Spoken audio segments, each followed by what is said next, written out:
Taste the Daily. மக்களை காப்போம் தமிழகத்தை மீட்போம் புரட்சி தமிழரின் எழுச்சி பயணத்தில் கழக பொதுச் செயலாளர் எடப்பாடி கே பழனிசாமி சிவகங்கை மாவட்டத்தில் பிரச்சாரம் மேற்கொண்டு வருகிறார்.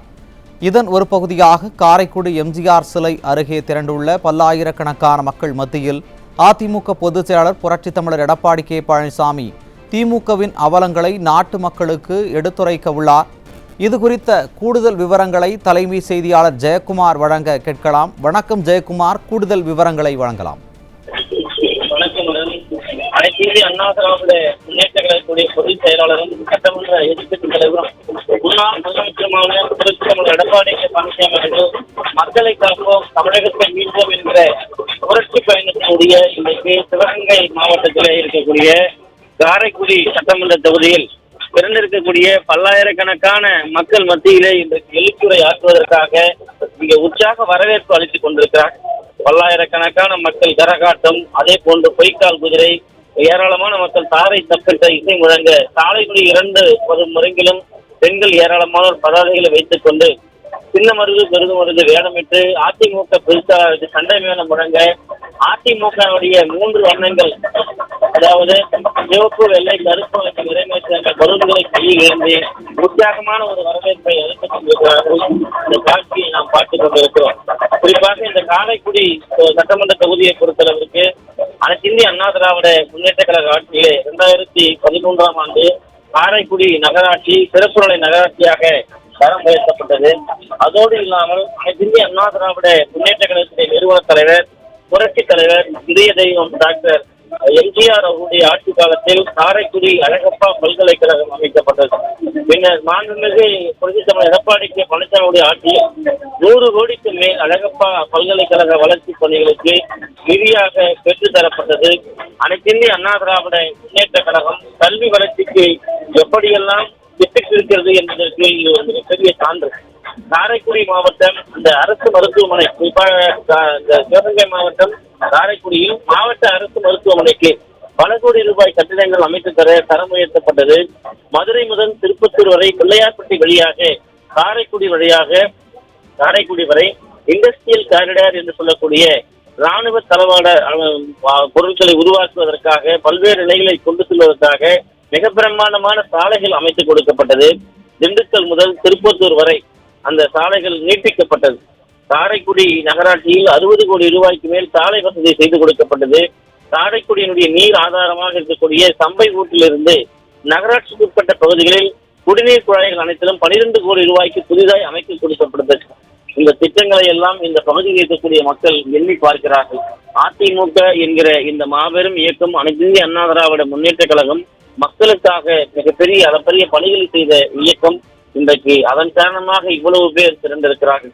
கழக ஆட்சியில் மருதபாண்டியர் போக்குவரத்து கழக மண்டல அலுவலகம் காரைக்குடியே அமைக்கப்பட்டது. கழக ஆட்சியில் காரைக்குடியில் புதிய பேருந்து நிலையம் அமைத்துக் கொடுக்கப்பட்டது.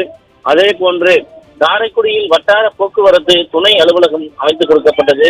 காரைக்குடி சட்டமன்ற தொகுதியிலே மாவட்ட பதிவுத்துறை அலுவலகம், ஒருங்கிணைந்த நீதிமன்ற வளாகம், புதிய மாவட்ட நூலகம், மாவட்ட சுற்றுலா மையம் எல்லாம் அமைத்துக் கொடுத்தது கழக அரசு. தேவக்கோட்டை நகரிலே 18 கோடி ரூபாய் மதிப்பீட்டிலே கழிவுநீர் சுத்திகரிப்பு நிலையம் அமைத்துக் கொடுக்கப்பட்டது. தேவக்கோட்டை நகரில் 40 கோடிக்கு மேல் சாலை விரிவாக்கம் மற்றும் சாலை வசதி அமைத்துக் கொடுக்கப்பட்டது. தேவக்கோட்டை ஒன்றிய பகுதியில் 10 ஆண்டுகளில் அந்த நம்முடைய கழக ஆட்சியில் ஊரகம் மற்றும் நெடுஞ்சாலைத்துறை சாலைகள் 1500 கோடி ரூபாய்க்கு மேல் போடப்பட்டு சாலைகளில் வாகனங்கள் ஏதுவாக செல்லுவதற்கும் பயணங்கள் சிரமமில்லாமல் இருப்பதற்கும் விபத்துக்களை குறைப்பதற்கும் இது ஏற்படுத்தி கொடுக்கப்பட்டது. காரைக்குடியில் 5 நகராட்சி பூங்காக்கள் அமைத்துக் கொடுக்கப்பட்டு குழந்தைகளுக்கும் முதியவர்களுக்கும், அதாவது அவர்கள் நடைபயிற்சி மேற்கொள்ளவும் பூங்காவை முழுமையாக அவர்கள் அந்த பயன்படுத்திக் கொள்ளவும் இது ஏதுவாக இருக்கிறது. காரைக்குடி மக்களுடைய கோரிக்கைகள் பல இருக்கிறது. திமுக அரசு பல கோரிக்கைகளை நிறைவேற்றாமல் இந்த மக்களை வஞ்சித்திருப்பதாக அவர்கள் வேதனை தெரிவிக்கிறார்கள். தேவக்கோட்டை அரசு மேல்நிலைப்பள்ளி அமைக்க வேண்டும், காரைக்குடியிலே மகளிர் கலைக்கல்லூரி அமைக்க வேண்டும், காரைக்குடி அழகப்பா கல்லூரி மாணவிகளுக்கு விடுதி அமைத்துக் கொடுக்க வேண்டும், தேவக்கோட்டை நகரிலே விளையாட்டுத் திறன் அமைக்க வேண்டும், தேவக்கோட்டையிலே அரசு கலைக்கல்லூரி அமைக்க வேண்டும், அரியக்குடி பித்தளை விளக்குகள் புவிசார் குறி என்று வழங்க வேண்டும், பிள்ளையார்பட்டி குன்றக்குடி சுற்றுலா தலமாக அறிவிக்க வேண்டும், காரைக்குடி மற்றும் அதை சுற்றி இருக்கக்கூடிய பகுதிகளில் செட்டிநாடு வீடுகளுக்கு யுனெஸ்கோ குறியீடு வழங்கி கௌரவிக்க வேண்டும். அழகப்பா கலைக்கல்லூரியில் மொத்தம் 14 துறைகள் செயல்படுகின்றன. அதில் 5 துறைகள் மட்டுமே திட்டு முறையில் இருக்கிறது. மீதமுள்ள துறைகள் திட்டு முறையில் அறிமுகப்படுத்த வேண்டும். இப்படி பல்வேறு கோரிக்கைகள் இந்த மக்கள் எதிர்பார்த்துக் கொண்டிருக்கிறார்கள். ஆளுகிற திமுக அரசு வெற்று கோரிக்கைகளாக 525 கோரிக்கைகளை வைத்துவிட்டு ஒன்றை கூட நிறைவேற்றாமல் மிக கேவலமான முறையில் இந்த அரசு இருப்பதாக அந்த மக்கள் வேதனை தெரிவிக்கிறார்கள். இந்த காரைக்குடி சட்டமன்ற தொகுதியை பொறுத்தளவிற்கு இந்த பல்கலைக்கழகம் அழகப்பா பல்கலைக்கழகத்திற்கு 100 கோடி ரூபாய்க்கு மேல் நிதி ஒதுக்கி கொடுத்து மருத்துவமனை எல்லாம் செப்பரென்று உயர்கல்வித்துறையை அதிமுக அரசு எப்படி கண்காணித்துக் கொண்டது, மக்களுக்காக எப்படி பல்வேறு நல திட்டங்களை செய்து கொடுத்தது என்பதைத்தான் இன்றைக்கு இவர்கள் காட்டுகிறார்கள். குறிப்பாக தமிழ்நாட்டில் இன்றைக்கு ஆளுகிற திமுக அரசு கொள்ளைப்புறமாக பல்வேறு பல்கலைக்கழகங்களில் பல்வேறு முறைகேடுகளை செய்திருப்பதாக அவர்கள் வேதனை தெரிவிக்கிறார்கள். குறிப்பாக முன்னாள் துணைவேந்தராக இருக்கக்கூடிய பாலகுருசாமி கடுமையான விமர்சனங்களை இன்றைக்கு ஆளுகிற திமுக அரசு மீது வைத்திருக்கிறார். குறிப்பாக தேசிய கல்விக் கொள்கையை செயல்படுத்துவது தெளிவின்மை இருக்கிறது. இந்த அரசு தலைமை பண்பு இருக்கக்கூடிய பல்வேறு, அதாவது துணைவேந்தர் முதல் பேராசிரியர் வரை துறை தலைவர்கள் என பல்வேறு நிலைகளில் பல்கலைக்கழகங்களிலே காலியாக பணியிடங்கள் கிடைக்கிறது. அதே போன்று ஆசிரியர் பணியிடங்கள் பல்வேறு இடங்களில் காலாவதியாக இருக்கிறது, அதுவும் காலி இருக்கிறது. நிதி பற்றாக்குறை ஒருபுறம் சம்பளம் கொடுக்காமல் இழுத்தடிக்கப்படுகிறது. இப்படி பல்வேறு நிலைகளில் இழுத்தடிக்கப்படக்கூடிய காரணங்களால் ஆராய்ச்சி காப்புரிமை உலகளாவிய ஒத்துழைப்பில் பின்தங்கி இருக்கிறது. உலக கல்வி சீர்திருத்த பணிக்குழு வெளிப்படையான ஆட்சேர்ப்பு நிதி உயர்வு சுயாட்சி ஆகியவற்றில் தோல்வி கண்டிருக்கிறது. எனவே ஆளுகிற திமுக அரசு உயர்கல்வித்துறையை பொறுத்தளவிற்கு மிக மிக மிக கேவலமாக நிகழ்த்தி கொண்டிருக்கிறது என்பதை இந்த அரசு தெளிவுபடுத்தி காட்டியிருக்கிறது. ஆளுகிற அரசு குறிப்பாக உயர்கல்வித்துறையை படு பாதாளத்தில் தள்ளியதுதான் இந்த அரசினுடைய மெகா சாதனை என்று வேதனையோடு பதிவு செய்திருக்கிறார்கள். எனவே உயர்கல்வித்துறை பொறுத்தளவிற்கு முழுமையாக பாழ்படுத்தி இருக்கக்கூடிய ஒரு அரசாக திமுக அரசு விளங்குகிறது. இந்த சிவகங்கை மாவட்டம் காரைக்குடி சட்டமன்ற தொகுதியிலே தற்போது அனைத்து இந்திய அண்ணா திராவிட முன்னேற்ற கழகத்துடைய பொதுச் செயலாளர் புரட்சி தமிழர் எடப்பாடி கே பழனிசாமி அவர்கள் எழுச்சி உரை ஆற்ற இருக்கிறார்கள். இதற்கு முன்பாக இந்த பகுதியில் இருக்கக்கூடிய மாவட்ட கழக செயலாளர் செந்தில்நாதன், அதே போன்று அனைத்து இந்திய அண்ணா திராவிட முன்னேற்ற கழகத்துடைய கழக அமைப்பு செயலாளரும் மாவட்ட பொறுப்பாளருமாக இருக்கக்கூடிய கே சீனிவாசன், அதிமுகவுடைய முன்னாள் அமைச்சர்களாக இருக்கக்கூடிய விஜயபாஸ்கர், காமராஜ், கோகுல இந்திரா, OS மணியன் போன்றவர்கள் எல்லாம் ஏற்கனவே அதிமுக பொதுச் செயலாளர் இந்த மாவட்ட எல்லைக்கு வருகை தருகிற போது அவரை வரவேற்றார்கள். அனைத்து இந்திய அண்ணா திராவிட முன்னேற்ற கழகம் செய்திருக்கக்கூடிய கல்வி வளர்ச்சி, விவசாயிகளுக்கான புரட்சி, விவசாயிகளை பாதுகாத்தது, இந்த பகுதியிலே இருக்கக்கூடிய ஜல்லிக்கட்டு ஜல்லிக்கட்டுக்கு மிகப்பெரிய ஒரு விடுதலையை பெற்றுத் தந்தது கழக அரசு.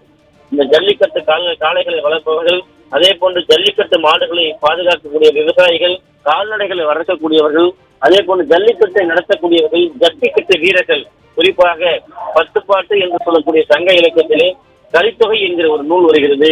அதிலே முல்லைக்களி என்கிற ஒரு அந்த பிரிவிலே புள்ளேறு கோடு அஞ்சுவானை மறுமையிலும் புல்லாலே ஆயமகள் என்று வருகிறது. எழுந்தன துகள், ஏற்றன மார்பு, கவிழ்ந்தனர் பலர், கலங்கினர் மறுப்பு என்று சொல்லுகிறது. அப்படிப்பட்ட வீரம் தெரிந்த ஜல்லிக்கட்டுக்கு புகழ்மிக்க இந்த மண்ணிலே அனைத்து இந்திய அண்ணா திராவிட முன்னேற்ற கழகத்துடைய பொதுச் செயலாளர் புரட்சி தமிழர் எடப்பாடி கே பழனிசாமிகள் எழுச்சி உரை ஆற்றவிருக்கிறார்கள். அதற்கு முன்பதாக இந்த சிவகங்கை மாவட்டத்தினுடைய மாவட்ட கழக செயலாளர் செந்தில்நாதன் அவர்கள் தற்போது உரையாற்றவிருக்கிறார். திறந்திருக்கக்கூடிய பல்லாயிரக்கணக்கான மக்களுடைய முகத்திலே உற்சாகத்தை பார்க்க முடிகிறது. இப்போது 2026 அதிமுக ஆட்சி மலரும் என்கிற எழுச்சியை பார்க்க முடிகிறது.